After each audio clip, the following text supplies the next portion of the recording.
Hello and a very warm welcome to the Question Hour show from the Parliament House complex, where we bring you important unstarred questions that were asked by the members of the Rajya Sabha in the last session and the response given by the government in the written format.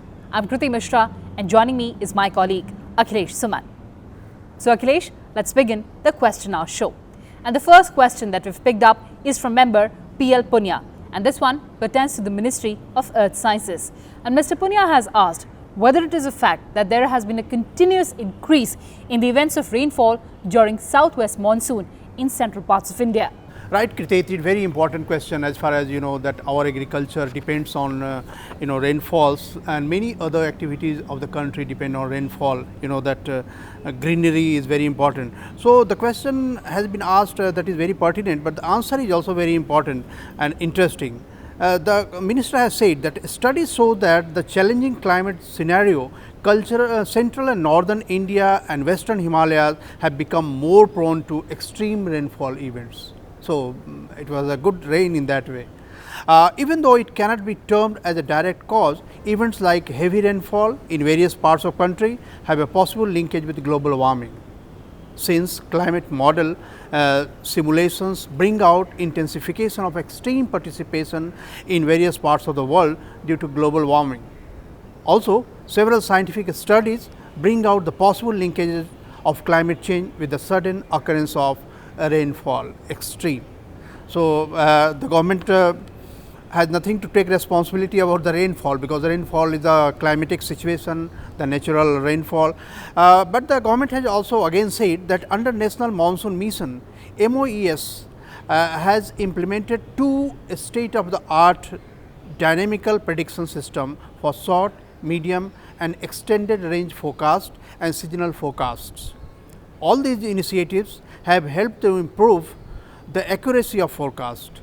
An improved site of prediction model has already been implemented operationally at India Meteorological Department for enhanced short range forecast through assimilation of all available Indian and global satellite data in real time. So in that way, prediction becomes very important, and that is why government is telling that we have put in place enough prediction equipments. Since December 2016, IMD used global forecast system operationally to generate forecast at 12 kilometer horizontal resolution in short to medium range up to 10 days. GFS assimilates conventional data as well as data from satellite and weather radars for better prediction. Additionally, a 12 kilometer grid scale state of the art global ensemble prediction system was commissioned on 1st of June 2018 for generating operational forecast for 10 days. The system is in process of further improvement for better accuracy of forecast.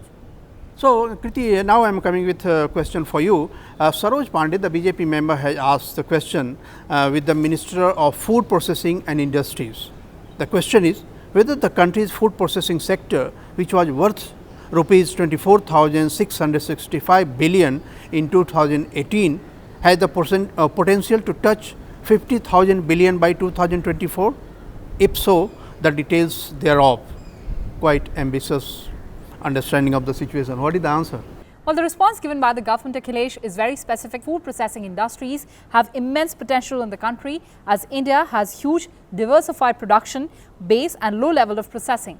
And as per the latest data revealed by National Accounts Division, Ministry of Statistics and Program Implementation, the value of output from food processing industries in India was estimated at 11.61 lakh crore rupees at current prices in 2016-17, and the gross value added, which is the GVA by food processing industries, was 2.49 lakh crore rupees at current prices in 2017-18. And the government goes on to say that for World Food India 2019 program, the venue has been finalized and the event partner and knowledge partner have also been selected.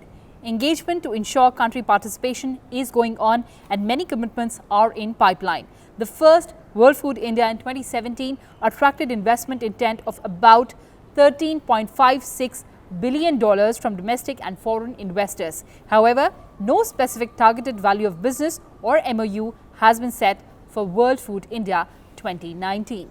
Let's move on to the next question, and this one is to the Ministry of Minority Affairs, and this one has been asked by member Manoj Kumar Jha. And Mr. Jha has asked whether all states in the country have constituted minority commission. Right, Kriti, it is very important question, and the answer has been given in a very interesting way.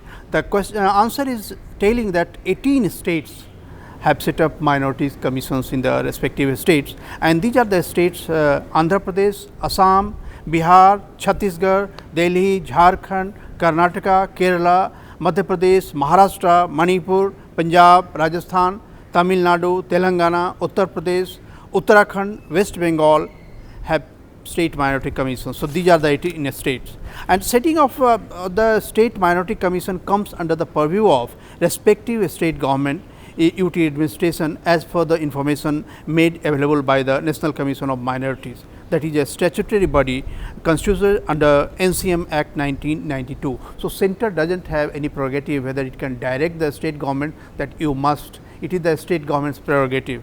So, the state of Arunachal Pradesh, Goa, Gujarat, Haryana, Himachal Pradesh, Meghalaya, Mizoram, Nagaland, Odisha, Sikkim, Tripura and UTs of Andaman Nicobar Island, Chandigarh, Daman and Diu, Dadar and Nagar Haveli, Lakshadweep and Puducherry do not have a minority commission in their respective state or union territories.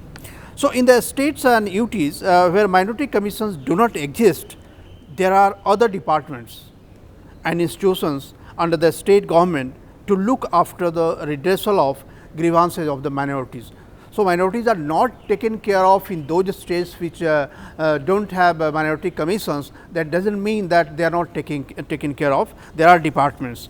The National Commission for Minorities, a statutory body constituted under NCM Act 1992, also takes care of grievances of minorities. If the grievances are coming from a state that does not have minority commission, the Central Minority Commission can take care of their grievances. So, I think now we should move to another question, and that question is put by Vinay Sahasrabuddhe. He is also a BJP member.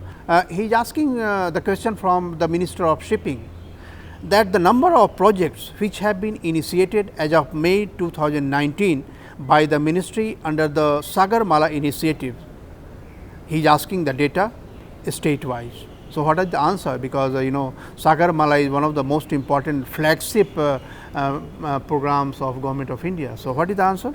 Well, as you've mentioned, Akhilesh, this is a very important program that was initiated by the Modi government, and in the response also, the Minister of Shipping has said that number of projects have been unveiled under the Sagar Mala project, and there has been an increase of 54% in cargo carried through coastal shipping and navigable waterways since the inception of the Sagar Mala program.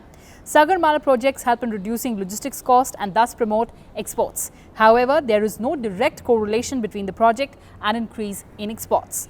Approximately 10,000 jobs have been created through projects initiated under Sagar Mala by Ministry of Shipping during the last 3 years.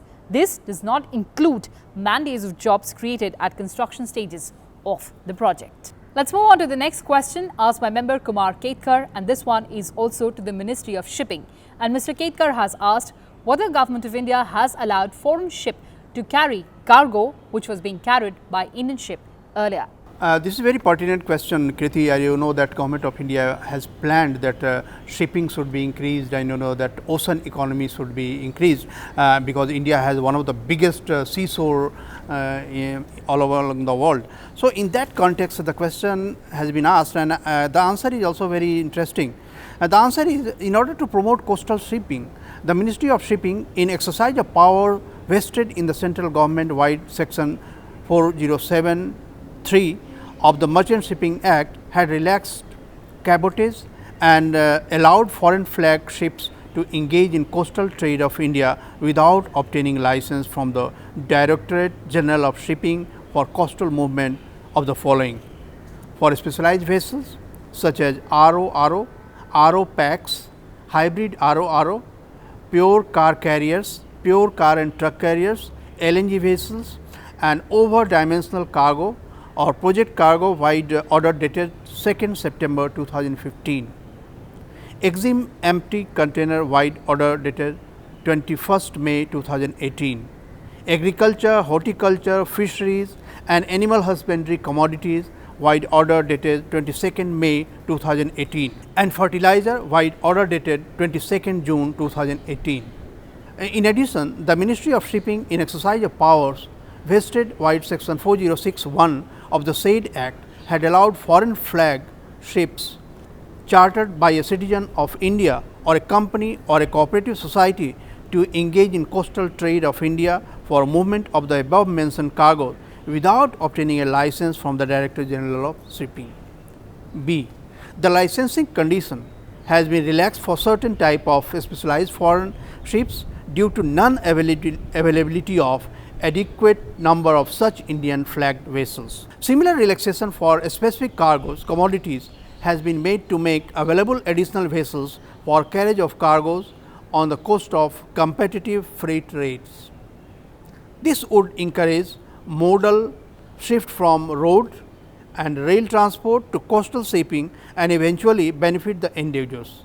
Both the coastal trade and the transshipment of containers from Indian ports have shown an increase, and that is very important increase subsequent to relaxation of licensing conditions for plying of foreign ships for specified types of cargoes. So, it is a very detailed answer. The next question, Kriti, is by Hishel Ochungpa, and the question is asked for Tourism Ministry, and the question is whether there is unprecedented rush in the Char Dham Yatra which is going on in Uttarakhand, and you know that India is a country where many of the people go for pilgrimage. So, what is the answer? In the response, the government has said that as per the information received from the state government of Uttarakhand, this year the response to Char Dham Yatra is overwhelming. Adequate arrangements have been made by the state government for pilgrims or yatris for their comfortable and safe yatra. Sometimes there may be traffic jams at one or two places, but it is cleared by concerned authorities very quickly. Police force in the entire Char Dham Yatra is deployed for clearing traffic jams and making yatra safe and secure for pilgrims and yatris. The government further says that district administration and divisional commissioner Garhwal with other concerned departments look after the smooth regulation of the Char Dham Yatra. So, well, Akhilesh, these were the questions and answers that we had for our viewers in today's edition of Question Hour. But on the other side, we'll have Prashn Kal with our colleagues Arvind Singh and Kriti Singh. Don't go anywhere and please watch Rajya Sabha television.